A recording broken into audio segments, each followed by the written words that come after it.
Le métier de traducteur consiste essentiellement à recevoir des textes et de les transformer, donc de les réécrire dans la langue dite cible. J'ai commencé à l'Université américaine de Paris. Dans le cadre de ces études-là, je pouvais être dans différents établissements universitaires français. Donc j'étais à la Sorbonne, à l'INALCO un petit peu, et après j'ai intégré l'ESIT, donc l'École supérieure des interprètes et traducteurs. Maintenant, comme ça a été harmonisé au niveau européen, ça s'appelle un master de traduction éditoriale, technique et spécialisée. Ça va?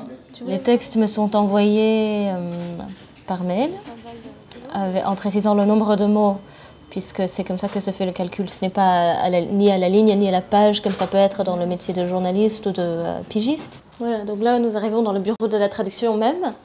Là, tout à l'heure, on a vu Reynald avait quelque chose à me confier. Il s'était occupé de toute la partie commerciale.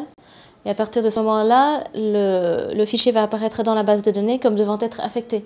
La première qualité serait d'avoir des compétences linguistiques, une facilité pour les langues.